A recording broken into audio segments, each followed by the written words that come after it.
Mas Dadi ya. Ya. Iya. Baik, selamat pagi Bapak Ibu sekalian. Assalamualaikum warahmatullahi wabarakatuh. Oh, selamat siang, maaf. Kita ada waktu selamat siang. Bapak Ibu sekalian, Assalamualaikum warahmatullahi wabarakatuh. Perkenalkan dulu, nama saya Elok Dianike Malai, biasanya dipanggil Elok saja. Saya dosen di Fakultas Psikologi Universitas Indonesia yang memang spesialisasinya di bidang psikologi pendidikan. Saat ini saya sedang menempuh pendidikan S3 saya di Belanda, di Universitas Groningen, dalam bidang pendidikan juga internasionalisasi pendidikan. Saya yakin Bapak Ibu tadi saya sudah sempat mengintip waktu diskusi serunya sebelum sesi dimulai. Bapak Ibu di sini tampaknya sudah sangat berpengalaman, saya yakin sebagai guru bimbingan konseling. Jadi hari ini mungkin kita lebih ke arah sharing saja kali ya. Saya lebih ke arah sharing saja. Mungkin sedikit mengupdate apa yang Bapak Ibu pasti sudah tahu semua gitu. Saya sekarang sudah membagi screen saya. Apakah bisa terlihat, Mas Dadi? Sudah, ya, Bu Elok. Sudah masuk. Oke, baik. Sebentar. Saya perbesar dulu screen-nya. Oke. Perkenalan tadi sudah. Nanti kalau misalnya mau tanya lebih lanjut bisa setelahnya diskusi. Kita berbagi cerita dulu. Ini mungkin saya belum sempat diskusikan dengan panitia, mudah-mudahan bisa. Karena saya yakin para guru BK sudah sangat berpengalaman. Saya ingin tahu mungkin ada 1 atau 2 guru BK di sini yang mau sharing dengan saya. Bagaimana sih selama ini strateginya dalam mendampingi siswa memilih jurusan perkuliahan. Saya tadi dengar ada yang dari SMK juga, mungkin kalau boleh ada guru dari SMA 1 dan guru dari SMK 1 yang berbagi dengan saya. Siapa saja, silakan Bapak Ibu. Kalau diizinkan oleh panitia.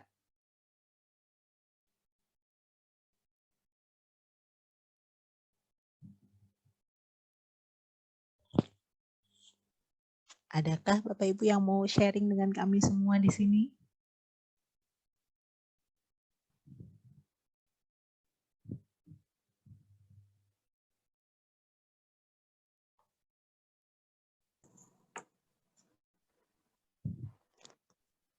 Ya, silakan. Kayaknya ada yang udah connect nih audionya. Dengan Bapak atau Ibu siapa nih yang sudah ada? Mbak, saya ya Mbak ya. Silakan Ibu. Iya Mbak Elo, saya Putri dari SMK 15 Jakarta. Selama ini kalau anak-anak nanya jurusan apa, saya kebetulan ngajar di SMK ya Mbak, jurusannya adalah Putri. Perkantoran dan pemasaran. Nah, murid saya banyak yang jurusannya ngambil jurusannya, misalnya akuntansi, kebetulan mereka ngambil di SNPTN, ada yang diterima di hubungan internasional di AI. Jadi kalau ada anak yang bertanya ke saya, Bu boleh nggak sih Bu, saya pilih lintas jurusan, artinya saya orang ekonomi, saya boleh ngambil yang jurusan yang lain. Nah saya bilang boleh, asal kamu ngambilnya adalah IPS. SMA yang IPS. Karena apa? Karena kalau kamu mengambil ladang IPA nggak akan bisa. Kalau ladang IPS mungkin kamu bisa karena istilahnya bahasa Inggrisnya mungkin kamu bisa, bahasa Indonesia masih kamu bisa. Nah, Bu boleh nggak sih kalau saya ngambil jurusan yang misalnya kesehatan bidan gitu. Bidan boleh nggak Bu? Nah, saya untuk yang kalau dia bidan yang banyak-banyak yang ada IPA-nya saya jawabnya agak bingung Mbak Elo. Jadi gimana ya sebaiknya ya Mbak Elo ya? Oke. Baik, terima kasih Putri sudah berbagi. Jadi kalau Putri pengalamannya adalah lebih memperhatikan ke bagaimana kira-kira kemampuan siswa ya Bu ya. Iya, Maksudnya betul. latar belakang pendidikan dia di SMK lebih banyak mungkin ke IPS dibandingkan IPA sehingga ya sarannya yang lebih realistis bagi siswanya gitu ya Bu. Betul. Baik, terima kasih Putri. Nanti kita bahas lebih lanjut. Terima kasih. Nah, ada mungkin satu lagi cerita dari SMA mungkin yang jadi mungkin berbeda. Silakan Bapak Ibu, jangan malu-malu. Boleh saya Bu? Silakan Ibu. Ya, nama saya Ibu Ani Suryani dari SMA Negeri 27. Pengalaman saya, biasanya tuh anak kan masih bingung tuh Bu, pengen milih ini, milih apa ya, misalnya psikologi, ini IPS, kebetulan saya megang di kelas 12 IPS. Nah, saya biasanya suka lihat nilai kamu yang menonjol yang mana, bidang studi apa yang menonjol. Nah, setelah itu, oke, saya yang terbaik nilainya misalnya Inggris. Nah, kamu minatnya kemana? Biasanya anak suka, saya minat ke komunikasi, oke, saya terima aja dulu, oke. Nah sekarang kamu coba, kalau kamu minat ke jurusan komunikasi, kamu buka deh, apa sih isi dari jurusan komunikasi, misalnya mata kuliahnya, kemudian prospek kerjanya, kamu mengena atau tidak, saya bilang gitu. Nah sambil kamu mencari jurusan-jurusan lain, kamu apa aja yang kamu ini gitu, supaya sebagai pembanding, jadi jangan satu jurusan. Nah, setelah itu kalau memang kamu mantap, kata hati kamu ikuti kata hati dan minta ridho orang tua dan guru. Saya bilang gitu, Bu. Nah, insya Allah sambil berjuang, belajar tentu persiapkan diri secara matang. Insya Allah apa yang kamu inginkan tercapai. Ya, itu aja sih, Bu. Alhamdulillah sih apa yang saya sarankan umumnya mereka pas gitu, begitu. Masuk ternyata iya Bu, saya alhamdulillah dapat. Nah, itu salah satu cara saya. Pak betul nggak begitu, Bu? Ya. Betul. Terima kasih Bu Ani sudah berbagi. Bagus sekali. Saya mendapatkan banyak pengalaman dari Bapak Ibu ya. Jadi kalau tadi Bu Tri juga berbagi bagaimana pengalaman di SMK, mempertimbangkan latar belakang pendidikan dan kemampuan siswa. Bu Ani tadi juga menjelaskan tentang apa kelebihan siswa kira-kira, menonjolnya di mana, lalu kemudian disarankan untuk eksplorasi dulu lebih lanjut sebelum pada akhirnya nanti memutuskan sambil minta ridho orang tua dan guru gitu ya Bu Ani ya. Terima kasih Ibu Ani dan Ibu Tri sudah berbagi. Nanti kita sama-sama. Sebetulnya tidak ada jawaban betul, salah gitu ya. Masing-masing tentu tergantung dengan kondisi lapangannya juga. Dengan pengalaman Bapak Ibu sekalian pasti sudah bertahun-tahun menjumpai siswa yang bingung, yang nggak tahu harus kemana gitu. Yang pasti harapan kita, dan ini sampai ada anekdotnya ya, ada yang bilang kalau yang kasih saran karir itu keluarga atau teman tuh biasanya ya lumayan didengerin tapi ntar lupa lagi gitu. Kalau yang kasih itu guru biasa lebih nyangkut lah di ujung kepala tapi nanti lewat juga. Tapi kalau yang memberikan itu adalah guru bimbingan karir, nah itu bedanya nih, spesialnya guru bimbingan karir. Biasanya itu lebih nyangkut ke otaknya anak-anak, aha gitu. Kayak tadi Bu Ani bilang pengalaman beliau, murid-muridnya akhirnya banyak yang sesuai lah pilihannya dan kemudian berhasil di bidang pilihannya, alhamdulillah. Karena saya sendiri juga dulu mengalami pengalaman pribadi saya adalah zaman saya psikologi itu tidak terkenal gitu ya. Di zaman saya psikologi itu masih dianggap itu jurusan apa, kenapa ambil jurusan itu, dan sayangnya kalau dulu saya dulu dari kota kecil, Bapak Ibu saya dari Jember, Jawa Timur.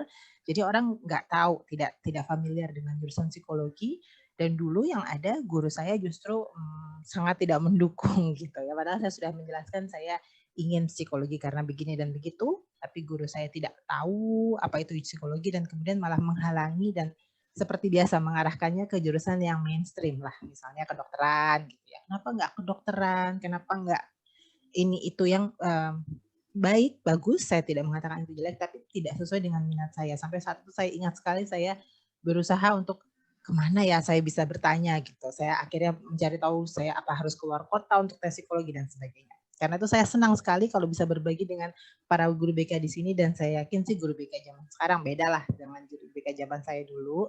Sudah jauh lebih memahami tentang bagaimana mendampingi siswa, terbukti dari cerita-cerita tadi.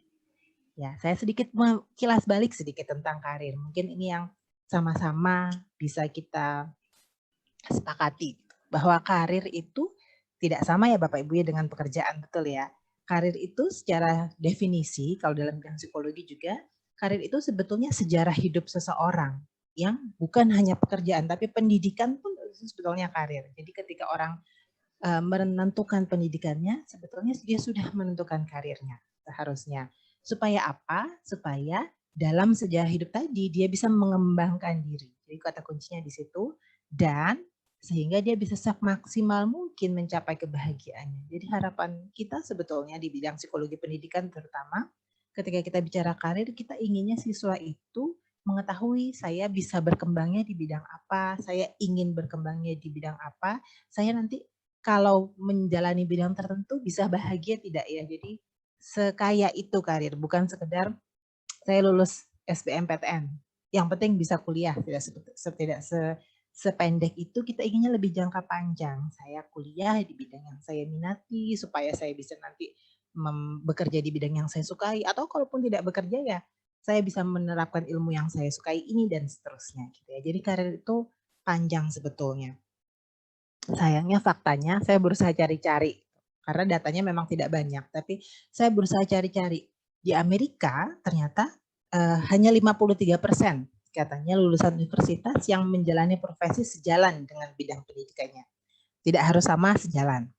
Di Inggris kabarnya dari artikel yang ada itu 50%. Jadi cuma separuh orang, 1 dari 2 yang memang kerjanya itu sesuai sama bidangnya.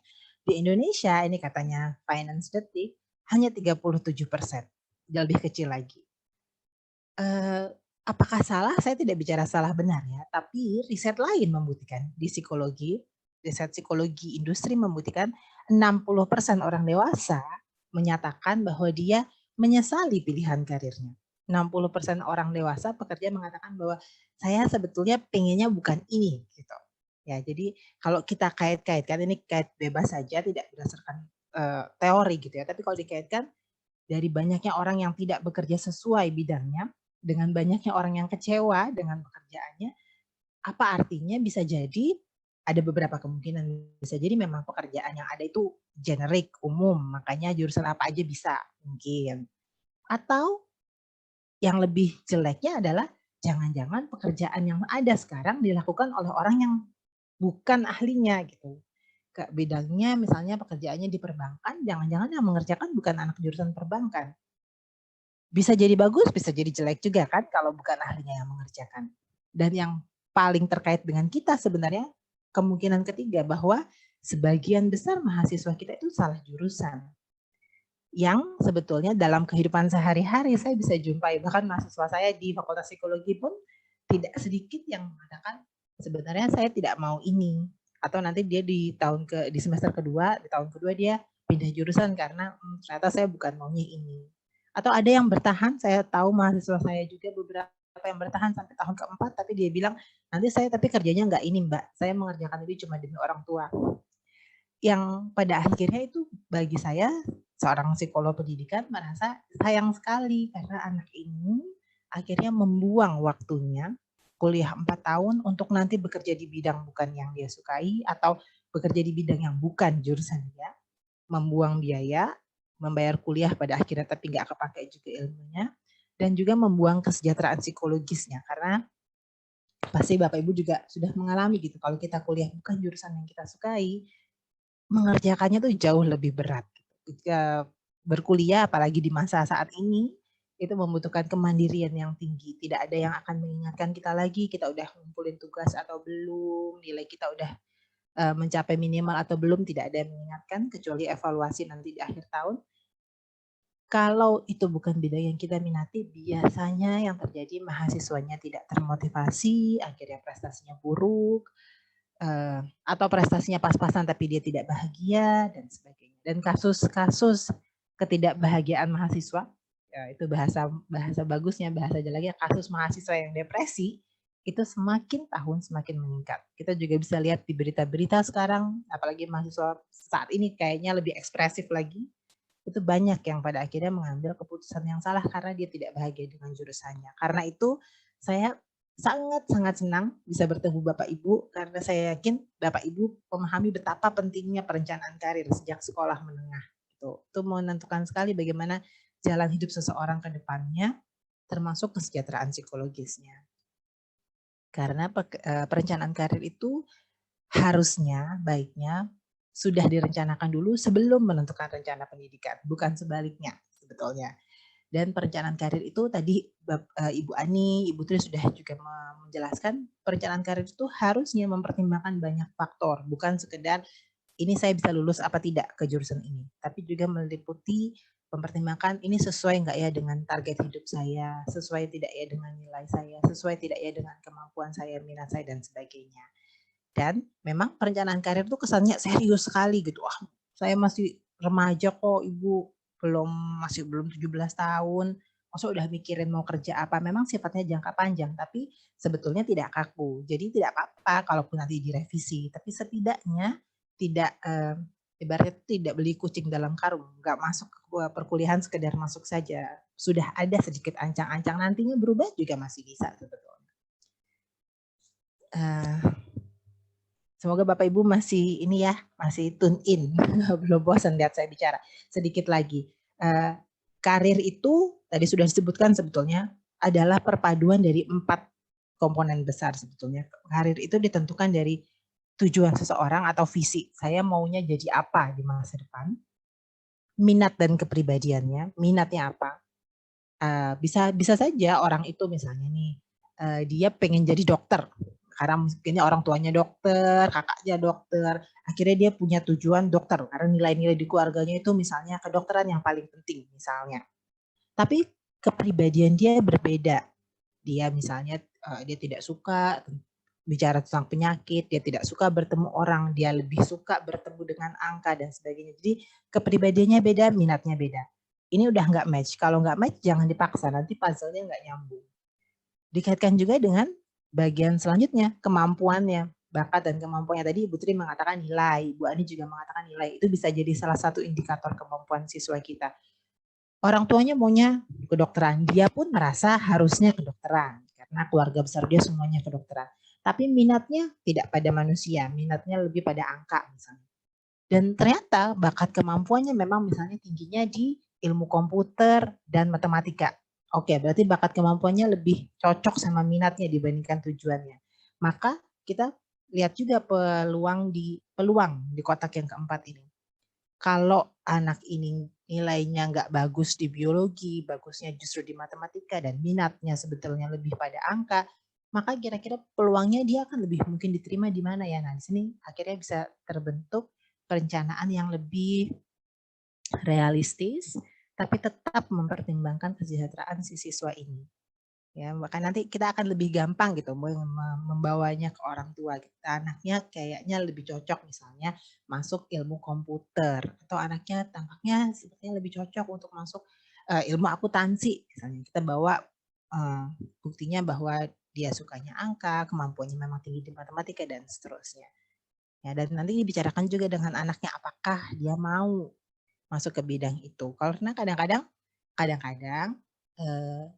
kita atau remaja, dia mudah saja terbawa dengan ya yang biasa dia dengar dari lingkungannya. Misalnya orang tuanya selalu bilang kedokteran itu yang paling baik karena menolong manusia. Tapi sebetulnya kalau ditarik lagi, kita bantu dia berpikir lagi, jadi sebetulnya kamu maunya jadi dokter atau mau menolong manusia? Sebetulnya yang dia mau bukan jadi dokternya, tapi menolong manusianya. Nah, itu kita bisa bantu. Coba deh dieksplorasi. Profesi yang menolong manusia apakah cuma kedokteran? Ada yang lain juga kan? Nah, itu akan memudahkan dia untuk jadi lebih fleksibel tadi, merencanakan karir yang sesuai dengan minat dan kepribadian, juga bakat dan kemampuannya. Dari situ, nah ini saya yakin Bapak Ibu sudah biasa nih. Kalau terkait sama tujuan, sama nilai, guru BK apa yang bisa dilakukan tentu banyak sekali.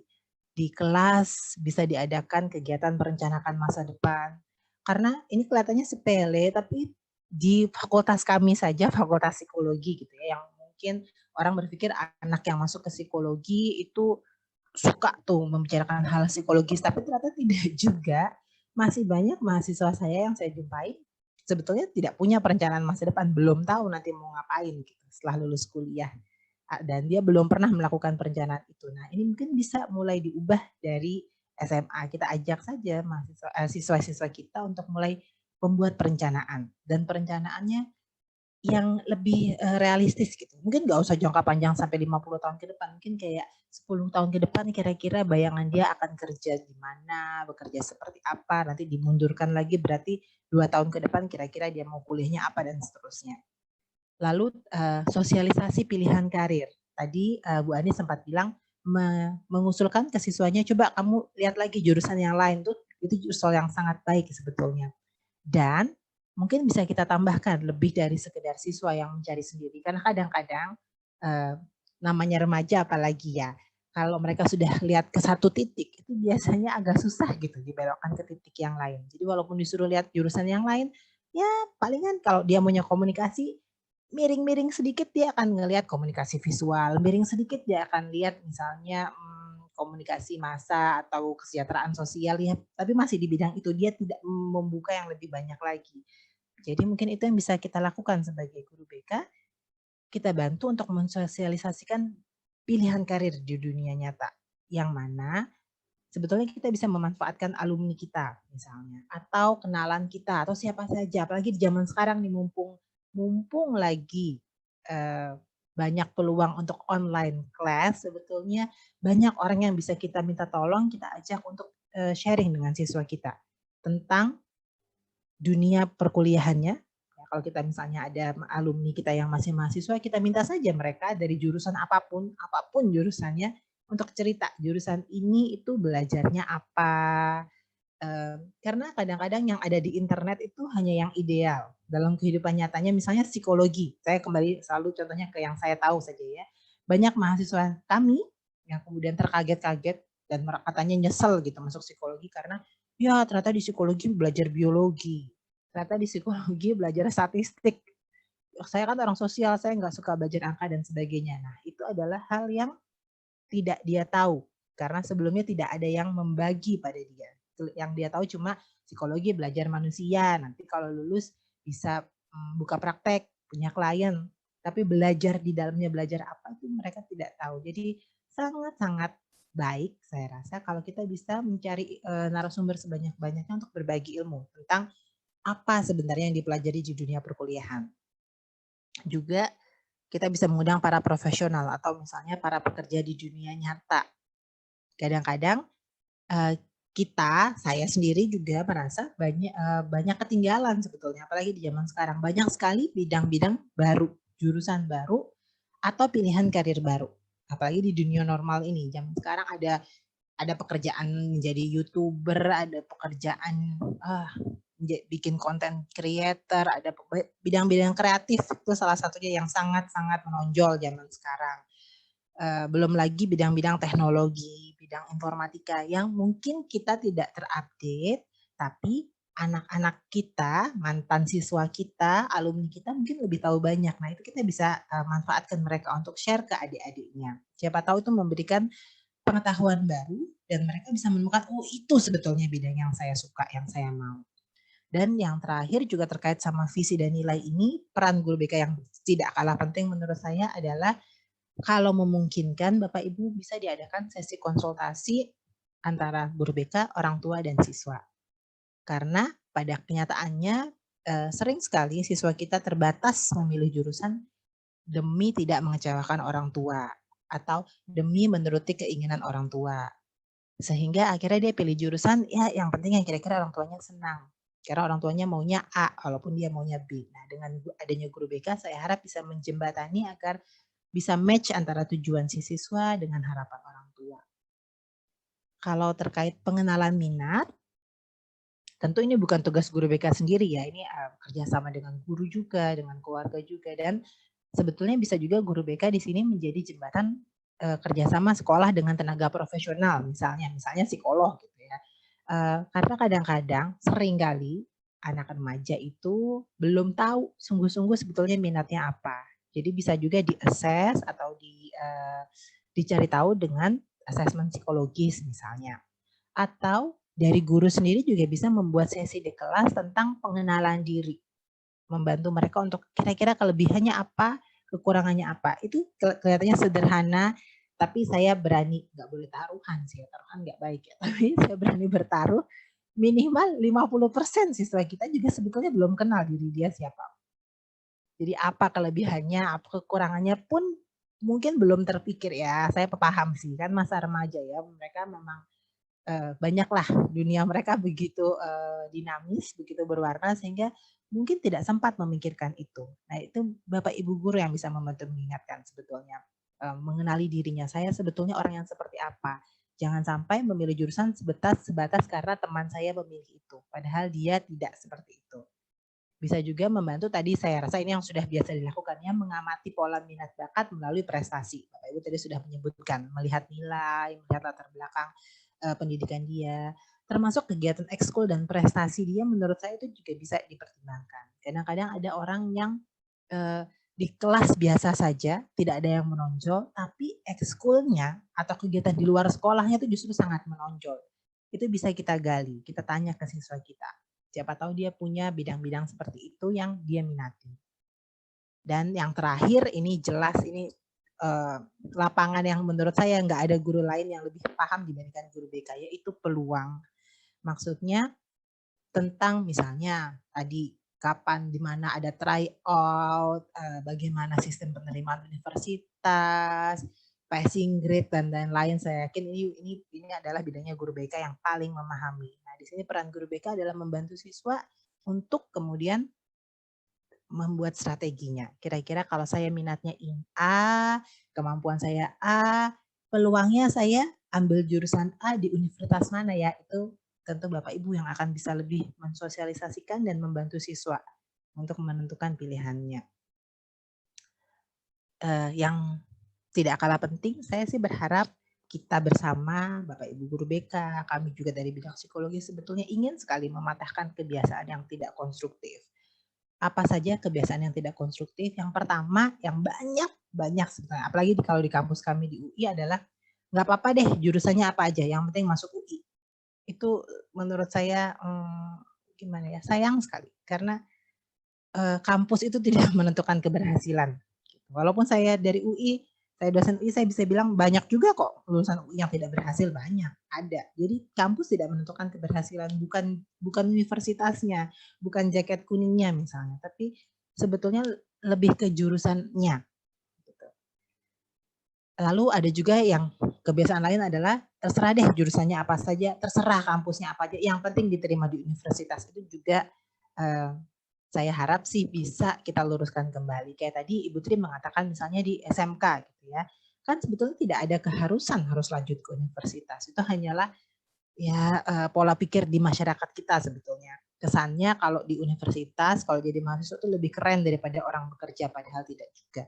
Jadi saya di sini di Belanda saya bisa menunjukkan ternyata orang di sini yang tidak kuliah juga banyak, tapi tidak ada masalah karena misalnya memang dia tidak bakatnya berkuliah, bakat dia di bidang pekerjaan praktis misalnya, atau di Indonesia sebetulnya kan ada D3 gitu ya, D2, tidak ada masalah kalau memang karir yang dia tuju tidak membutuhkan level S1.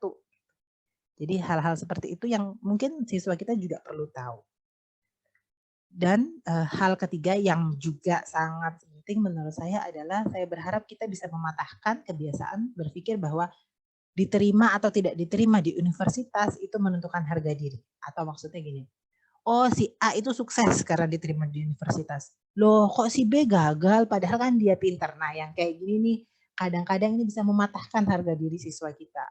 Atau bisa akhirnya dia jadinya ya udahlah yang penting masuk mana aja.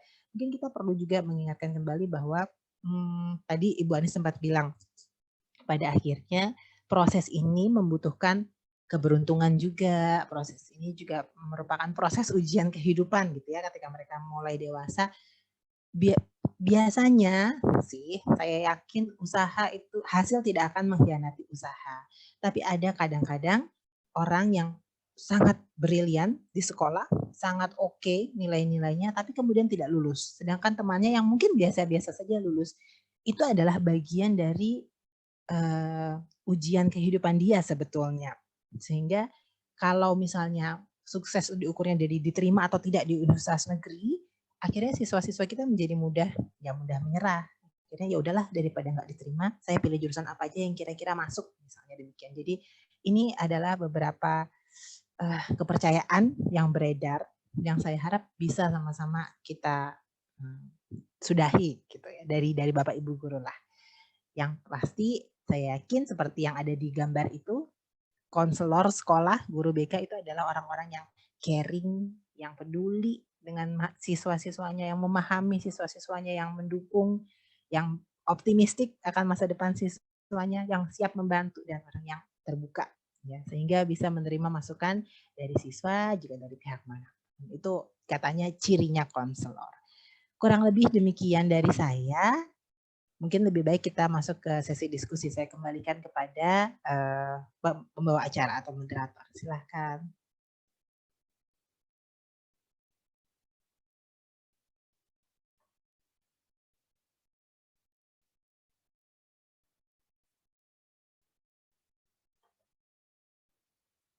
Pembawa acaranya masih ada di sini kah atau saya moderasi sendiri? Pas. Ya.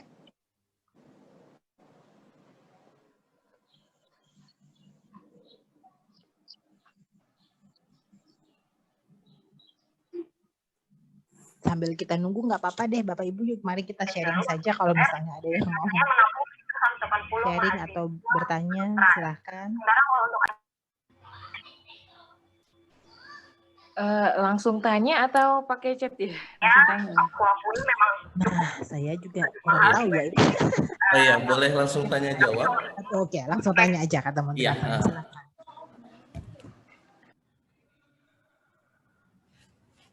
Silakan bagi Bapak Ibu guru yang ingin bertanya mungkin bisa pakai raise hand-nya. Oh, nggak bisa langsung ya, harus raise hand. Selamat siang Bu, mungkin saya bisa sharing sedikit. Silakan Ibu, silakan. Ya, saya Bu Retno dari SMK 25 Bu. Yang Ibu katakan tadi sepertinya nyerempet dengan pengalaman saya di SMK Bu. Untuk pemilihan jurusan khususnya di SMK itu kalau misalnya anak tidak pendampingan atau tidak kita dampingi pada saat mendaftar, dia idealis banget Bu untuk memilih jurusan-jurusan yang yang tidak memungkinkan untuk anak SMK gitu. Contohnya dia maunya perguruan tinggi yang bagus, jurusan juga yang bagus, sesuai dengan apa yang dia dapat di SMK. Misalnya anak-anak akuntansi, dia maunya di UI, jurusan akuntansi misalnya, seperti itu yang dia ya memang kita mengatakan. Maaf, suaranya tidak terdengar.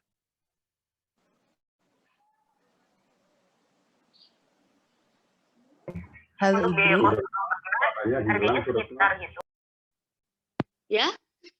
Oke, Ibu maaf tadi suaranya tidak terdengar setelah siswa tadi Ibu katakan mendaftar gitu, lalu boleh dilanjutkan Bu? Iya, dia maunya mendaftar ke perguruan tinggi negeri yang bagus, dengan jurusan yang bagus, yang banyak peminatnya gitu Bu, sehingga persaingan dia dengan anak-anak SMA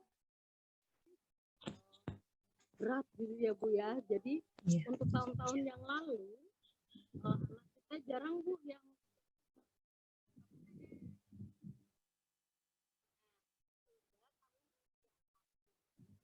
menentukan diagnosis, treatment dan sebagainya. Ini kayaknya ada beberapa suara overlap ya sepertinya. Tapi saya tangkap tadi maksudnya adalah tanpa pendampingan akhirnya siswa kita memang kurang bijak lah dalam memilih, atau bukan kurang bijak ya, mereka tidak tahu bagaimana harusnya dalam memilih jurusan, demikian ya tampaknya. Jurusan dan universitas tujuan. Memang betul sekali Bapak Ibu. Jadi begini Bu Elok, saya tambahin ya, karena sama-sama saya juga dari SMK. Jadi anak-anak SMA kadang-kadang maaf banget, yang tadi mematahkan, mungkin saya termasuk mematahkan. Jadi anak SMK milihnya maunya UI, UGM yang tertentu. Nah, saya kan selalu bilang, betul. Itu. Jadi saya sama dengan Mbak Retno. Jadi anak-anak kita mohon maaf bergaya. Makanya saya bilang, kamu IPS, ambillah IPS. Ambillah kalau kamu mau diterima di SNPTN atau SBM, ambillah yang kira-kira kamu mampu. Nah, bersaing dengan orang-orang yang dari Indonesia yang pada pinter-pinter semua. Jadi mohon maaf, saya termasuk mematahkan berarti ya. Sebetulnya tidak Bu. Justru maksud saya tadi memang betul sekali. Iya, Ibu mematahkan yang buruk menurut saya gitu ya. Betul. Karena memang sangat jangka pendek rasanya kalau menilai kekerenan seseorang atau keberhasilan seseorang tuh dari keren apa enggak universitasnya. Saya sendiri merasa ya masalah ranking universitas itu juga sebetulnya, walaupun saya ada di UI, tapi saya tidak merasa bahwa UI berarti lebih keren daripada yang lain menurut saya.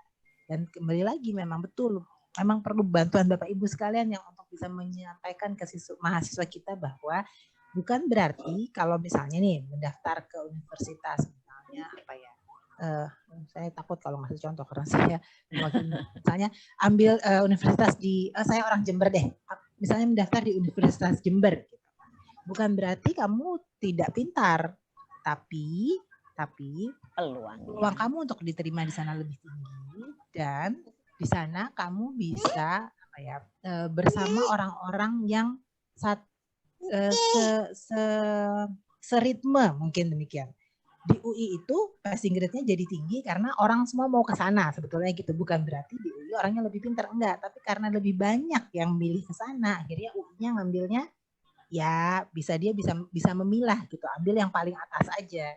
Tapi kemudian ritme di dalamnya pun, tingkat stresnya pun menjadi sangat tinggi. Itu kita semua mungkin sama-sama tahu ya. Ya jadinya sangat tinggi karena persaingannya juga wah semuanya orang-orang terbaik Indonesia pokoknya mau jadi nomor 1. Jadi akhirnya kalau kita tidak kuat-kuat, akhirnya jadi stres, depresi dan sebagainya. Jadi memang ya siswa kita mungkin perlu kita betul sekali tadi yang Ibu katakan, siswa kita perlu diberikan reality check lah. Nah, itu maksudnya adalah bahwa kemampuan kita itu mungkin kalau kita paksa ke sana mungkin bisa, tapi nanti kita jadinya terseok-seok. Sedangkan kalau kita ke yang ini misalnya, kita akan bisa lebih bahagia, kita bisa lari sama-sama dengan teman kita, pace-nya sama, dan kemampuannya, skill-nya yang akan kita dapat sebetulnya sama saja. Ya betul Ibu, baik sekali. Ada lagi dari Bapak Ibu yang lain mungkin? Assalamualaikum warahmatullahi wabarakatuh.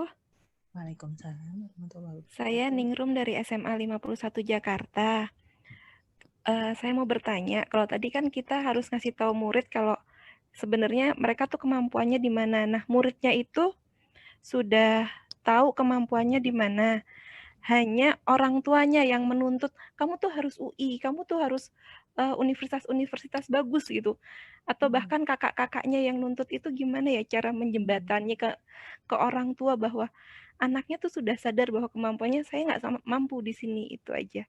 Terima kasih. Terima kasih Ibu Ningrum.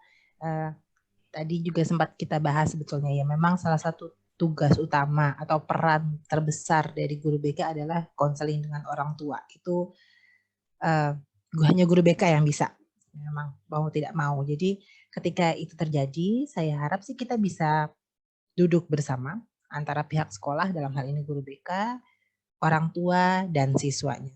Kita bisa sama-sama membantu untuk ya ibaratnya sesi curhat lah, dari anak bagaimana, dari orang tua bagaimana. Saya sangat memahami harapan orang tua, apalagi biasanya orang tua berpikir kalau anak satu saya bisa, anak pertama saya bisa, anak kedua saya bisa, anak ketiga saya otomatis bisa. Nah di situ lagi-lagi kalau tadi kita reality check-nya ke siswa, di sini Bapak Ibu guru berhak untuk memberikan reality check ke orang tua sebetulnya.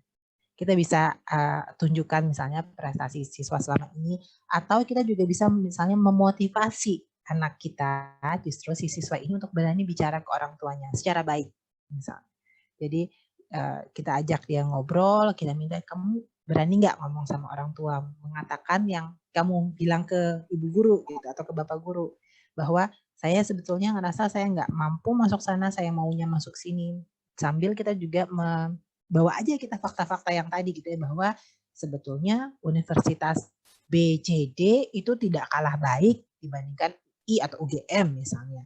Bahwa sebetulnya lulusan, mungkin ada alumni Bapak Ibu juga dari universitas tertentu gitu ya, yang sama suksesnya dengan yang dari UI atau dari UGM dan lain sebagainya. Jadi itu bisa kita sampaikan juga ke orang tua, sambil tentu tetap kita akan ya memberikan penghiburan bahwa kita paham harapan orang tua, tapi kita kembalikan juga ke orang tua. Kadang-kadang orang tua suka lupa, tapi bisa disentuh di lewat ini.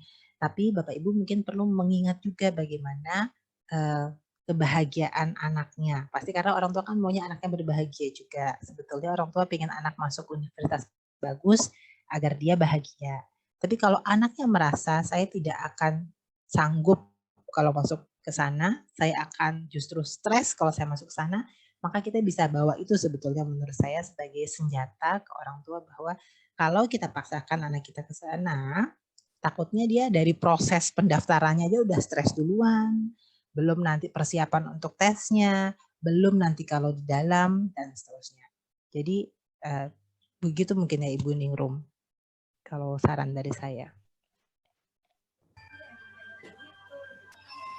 Selamat siang Ibu. Ya. Izin bertanya, saya dengan Silakan, Ibu. Desi dari SMA Solo Ibu. Iya Ibu, Desi silakan. Iya, iya Ibu, sebenarnya dari tadi pertanyaannya sambung menyambung ya dengan yang Ibu barusan juga, mengenai problem orang tua. Cuma kemudian saya melihatnya seperti ini Bu, kalau tadi, Ibu sebelum saya bilang itu sampai kepada orang tua, malah saya pernah mengalami itu tidak hanya sampai di orang tua dan orang tuanya pun itu juga mengalami kendala yang sama dengan orang tuanya gitu. Jadi Mhm. sambung menyambung gitu dengan kakek neneknya lah dalam hal Mmm. ini gitu.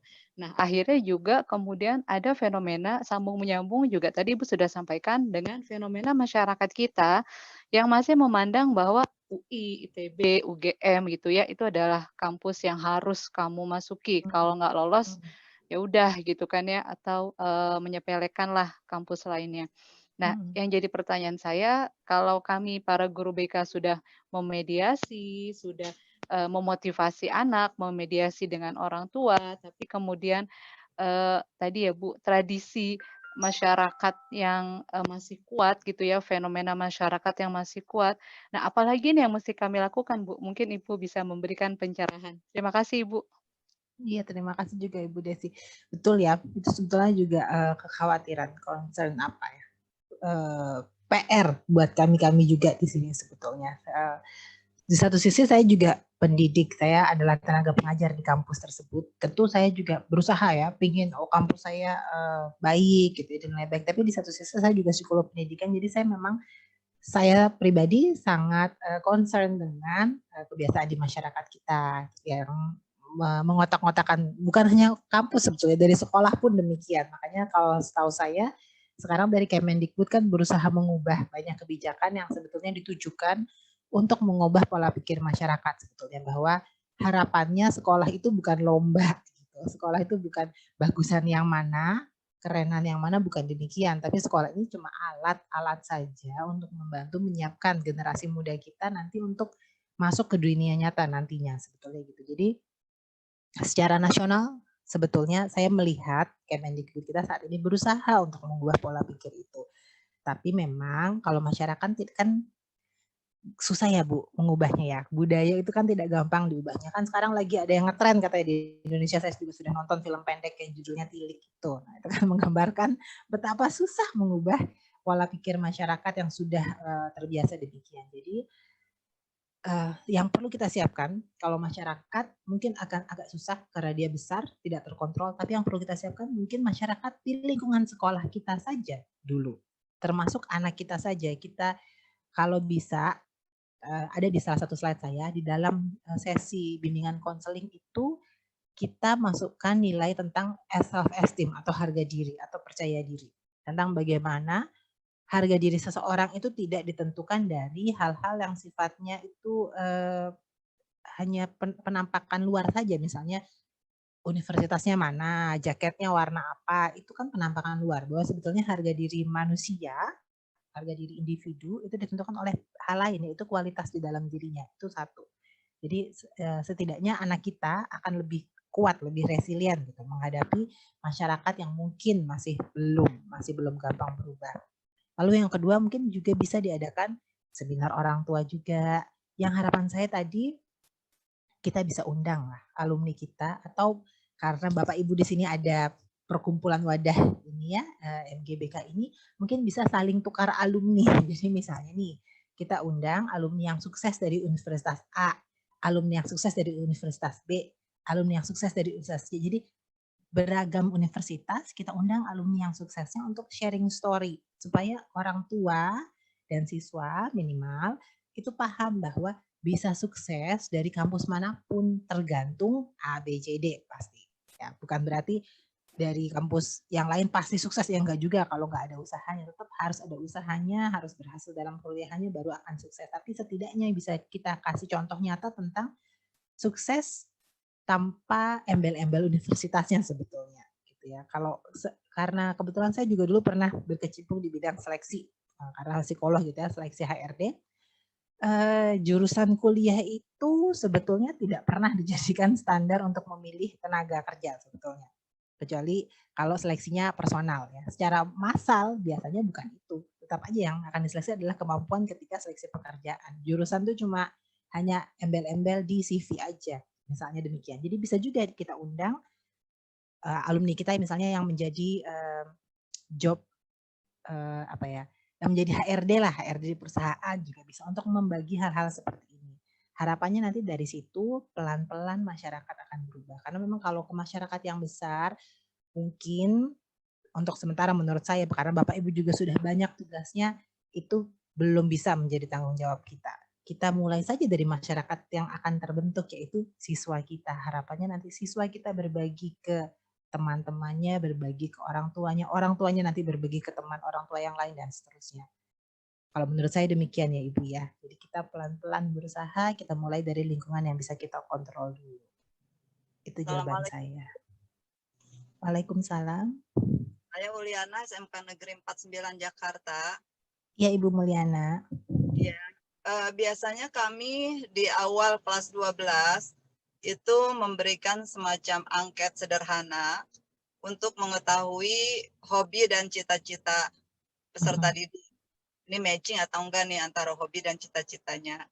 Kemudian kami padukan juga dengan lakukan tes riasek. Karirnya berdasarkan tes riasek itu menunjukkan apa. Kenyataan yang terjadi di lapangan seringkali antara tes riasek dengan hobi dan cita-cita itu banyak yang tidak sama. Sementara kalau kita melihat kondisi real di lapangan, dinilai anak-anak rata-rata menonjol di bidang apa begitu. Itu pun juga berbeda gitu. Nah, ini solusinya seperti apa Bu untuk memberikan arahan kepada mereka? Karena memang tidak bisa kita pungkiri bahwa seperti yang sudah disampaikan oleh teman-teman sebelumnya, gengsi mereka itu masih tinggi gitu ya.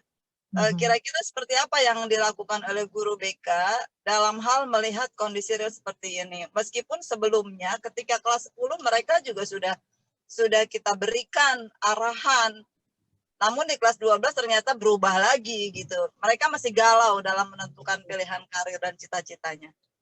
Mohon penjelasan Bu. Terima kasih. Iya, baik Bu Uliana. Bu Uliana ini luar biasa sekali loh, masih dalam perjalanan tetap mengikuti sesi. Habis ngejemput tanaman kayaknya. Gak apa-apa Bu Uliana, itu bagus. Semangat yang perlu kita bagi bersama. Betul sekali, memang namanya masa remaja, secara teoritisnya pun memang masa pencarian jati diri. Jadi wajar kalau masih galau. Mereka masih mencari Bapak Ibu, masih belum kenal. Makanya tadi sesi pengenalan diri itu kemudian menjadi penting.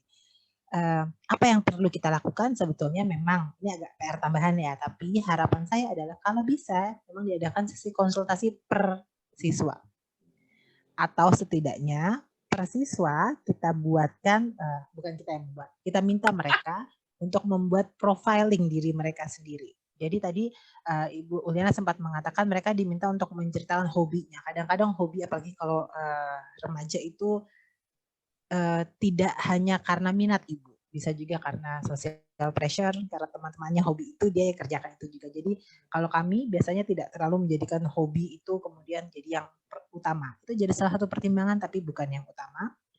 Memang kami lebih, kalau tadi yang saya jelaskan, lebih berharap mereka diajak untuk betul-betul misalnya ada satu sesi gitu ya, setiap orang tuh masing-masing sungguh-sungguh duduk, sungguh-sungguh diminta membuat list tentang apa kelebihan dirinya, apa kelemahan dirinya, apa cita-citanya, diminta untuk membayangkan. Itu ada tekniknya namanya di psikologi juga namanya positive imagery, jadi dia diminta membayangkan, coba bayangkan kira-kira 10 tahun dari sekarang kamu pengennya, kamu itu lagi ngapain gitu. Kalau misalnya kerjanya itu kerja seperti apa.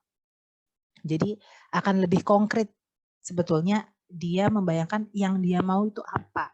Apakah misalnya ya, apakah kerjanya di dalam ruangan atau di luar ruangan, apakah pekerjaannya bertemu orang atau bertemu angka atau bertemu mesin, apakah pekerjaannya itu yang monoton atau yang rutin setiap hari, ataukah pekerjaannya yang bisa bebas waktunya, yang fleksibel, dan seterusnya dan seterusnya. Jadi dia diminta membayangkan. Dari sana baru nanti coba kamu lihat, kamu eksplorasi kira-kira pekerjaan yang cocok dengan deskripsi yang dia mau itu apa. Sebetulnya demikian. Dan itu masing-masing. Kenapa masing-masing? Karena Bapak Ibu, memang di usia remaja itu peer atau teman sepermainan itu perannya sangat besar.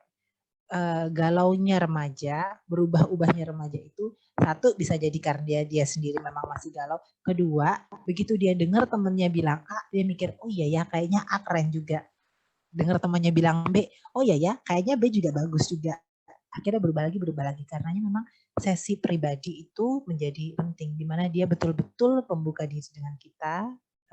Kita bicara dari hati ke hati saja, apa sih sebetulnya yang dia mau, bagaimana gambaran bayangan dia tentang masa depan dia, dan seterusnya. Tes Riasek itu bisa digunakan, baik, itu merupakan salah satu langkah yang baik, tapi memang itu kan hanya minat ya. Kalau Riasek itu sebetulnya hanya mencoba menggali minat dan itu secara umum. Karenanya mungkin akan lebih baik lagi kalau memungkinkan diadakan pemeriksaan psikologis yang menyeluruh. Jadi minatnya iya, bakatnya iya, dan seterusnya. Kalau nilai sekolah, memang nilai sekolah bisa kita jadikan salah satu indikator, tapi memang hanya salah satu. Karena ya kita sama-sama tahu juga bahwa nilai itu juga dipengaruhi banyak hal. Misalnya suka atau enggak sama gurunya, itu juga mempengaruhi nilai. Walaupun suka bidangnya tapi enggak suka gurunya, kadang-kadang nilainya jadi jeblok.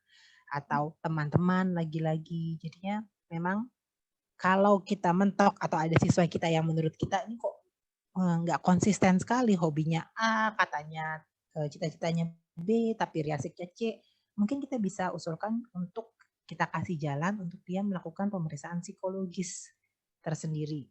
Kalau misalnya guru BK nggak mungkin melakukan satu-satu, mungkin juga bisa kita kasih solusi untuk coba deh ikut tes minat bakat di mana gitu.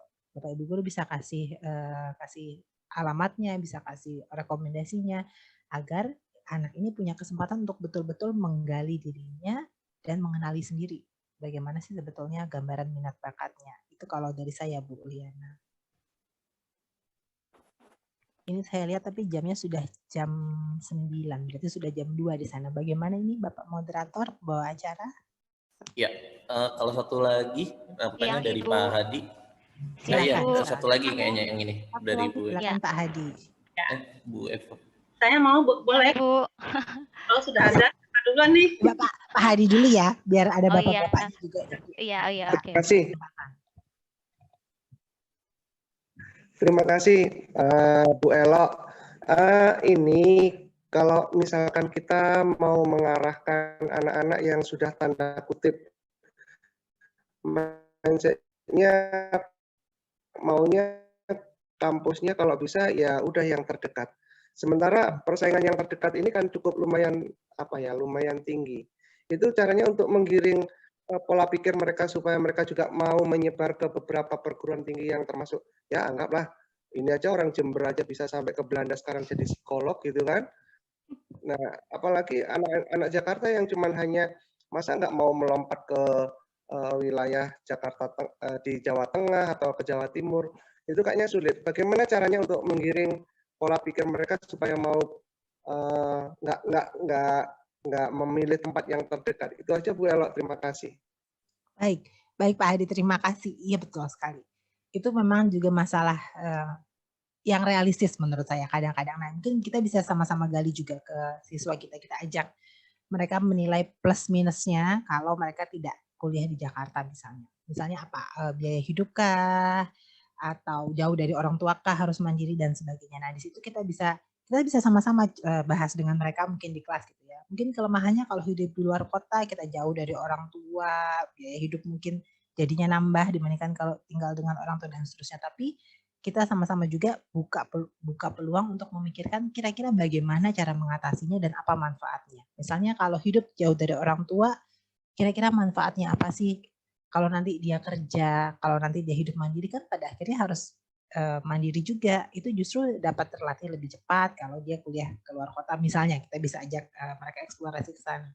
Lalu terkait biaya dan sebagainya, tadi juga saya sebutkan sebenarnya Bapak Ibu mungkin juga bisa membagi tentang peluang beasiswa misalnya. Jadi kalau itu yang menjadi concern-nya atau menjadi kekhawatirannya, itu bisa kita coretlah kekhawatirannya.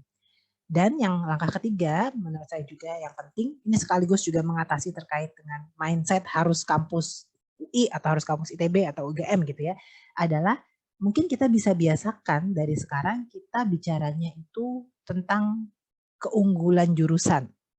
setahu saya setiap kampus tuh sebetulnya punya jurusan-jurusan yang menjadi unggulan yang tidak ada di kampus lain sebetulnya. Jadi misalnya perkapalan itu setahu saya itu ada di UI ada, tapi ITB itu kayaknya nggak ada perkapalan. Tapi kalau misalnya pertambangan itu di ITB ada, di UI nggak ada misalnya. Atau jurusan apa lagi? Ada yang adanya di ITS, tapi di ITB nggak ada. Saya sejujurnya saya tadi sudah sampaikan ya, saya kurang update nih yang terbaru sekarang apa. Tapi saya tahu ada jurusan-jurusan yang sebetulnya rankingnya lebih tinggi di ITS daripada di ITB. Atau kedokteran misalnya, kedokterannya Undip itu juga setahu saya salah satu yang populer sebetulnya misalnya.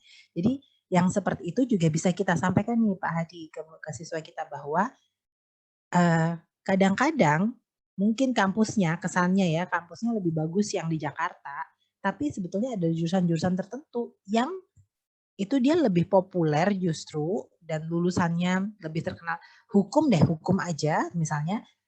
UI terkenal saya tahu, tapi banyak pengacara kondang itu datangnya justru bukan dari UI sebetulnya. Selain dari UI itu dari swasta, misalnya dari Universitas Parahyangan, setahu saya itu banyak gitu ya. Psikolog pun dari UI ada, UGM ada, tapi banyak juga yang terkenal misalnya dari Atmajaya atau dari Maranatha Bandung atau dari Sugia Pratna Semarang. Nah itu yang hal-hal seperti itu memang mau tidak mau kita yang harus lebih banyak mencari atau kita minta bantuan alumni kita untuk kemudian membagi ke adik-adiknya bahwa ada jurusan-jurusan tertentu yang sebetulnya itu specialize atau khusus di kampus-kampus yang lain, di mana kampus-kampus yang lain itu sebetulnya lebih bagus untuk jurusan itu misalnya.